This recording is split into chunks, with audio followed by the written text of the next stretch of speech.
তবু পরে সাংবাদিক সম্মেলনে তৃণমূল নেতারা দাবি করছেন যে পুলিশ কাজ করতে পারেনি, কি বলবেন? না, এটা সবাই জানতো, কেন ধরা যাচ্ছে না, কারা লুকিয়ে রেখেছে, খালি টিএমসি জানতো না আর পুলিশ জানতো না।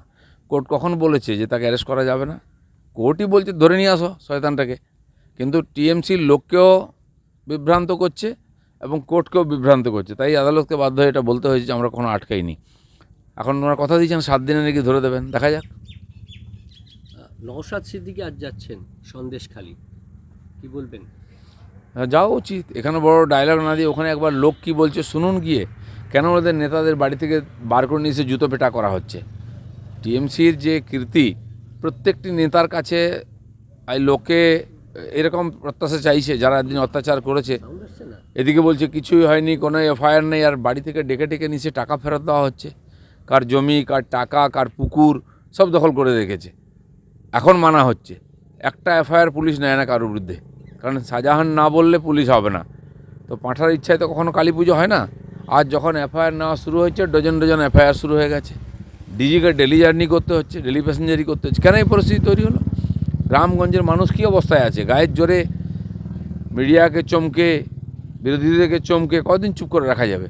আর মানুষের রাগ আজকে বেরিয়েছে। দাদা বলছি, আবার সন্দেশখালীকে উত্তেজনা কালকে। সন্দেশখালীর উত্তেজনা খালি গিয়ে পুলিশ গিয়ে চমকালে বন্ধ হবে না। এক তো ওখানকার অপরাধী শাহজাহান সহ সবাইকে অ্যারেস্ট করতে হবে, তাতেও হবে না। প্রত্যেকটি নেতা ওখানে মানুষের উপর অত্যাচার করেছে, লুট করেছে, তাদেরকে সাজা দিতে হবে। গরিব মানুষ একদিন চুপ করেছিল, দেওয়ালে পিঠ ঠেকে গেছে, বলতে বাধ্য হচ্ছে ওরা। তাদের ভয়টাও কেটে গেছে, কোনো হারাবার আর কিছু নেই ওদের কাছে। দাদা মুকুল রায়কে আবার জেরা করলো ইডি ঘন্টা 2 কাঁচরাপাড়াতে চিটফান্ড মামলা। বিভিন্ন বিষয়ে যাদের উপরে কমপ্লেন আছে জেরা তো চলবেই।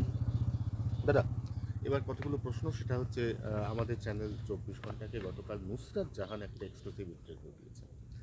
তিনি বলছেন যে দল তাকে ওখানে যেতে বারণ করেছিল, কারণ তিনি তো ওখানকার কিছু জানেন না। ওখানে যে একটা সমান্তরাল প্রশাসন চালাচ্ছিল শাহজাহান এবং তার সঙ্গী সাথী শিবু হাজরা, উত্তম সর্দার, এরা উনি জানতেন না। উনি যতবার ওখানে গেছেন সমাজসেবা করতে গেছেন, কিন্তু এই প্যারালাল সমান্তরাল প্রশাসন সম্পর্কে কিছু জানা ছিল না বলেই উনি সন্দেশখালী ইন্টেনশনালি যাননি। না, কেন উনি লোককে কথা দিয়েছিলেন? উনি এমপি হয়েছেন, মানুষ ওদেরকে ভরসা করে ভোট দিয়েছে, আর উনি কিছুই জানেন না কোন জগতে থাকেন। উনি পার্লামেন্টেও যান না, উনি ক্ষেত্রেও যান না, লোকে ওনাকে খুঁজছে। আর টিএমসি এই ধরনের লোকেদের নিয়ে এসে মানুষকে ধোকা দিয়েছে।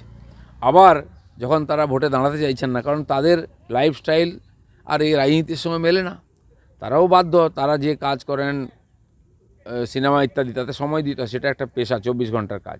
রাজনীতিও 24 ঘন্টার কাজ। তাদের মুখ দেখিয়ে ভোট নিচ্ছে টিএমসি, আর মানুষকে পরিষেবা থেকে বঞ্চিত করছে। দেবকে নিয়ে বিতর্ক তৈরি হয়েছে, মিমি বলছেন আমি আর এর মধ্যে নাই, কারণ মানুষের যে চাপ সেটা নিতে হয়। তো টিএমসি তাদেরকে বড়ে করে জিতছে, তারপরে মানুষকে বোকা বানাচ্ছে। সাধারণ মানুষের ভাবার দরকার আছে।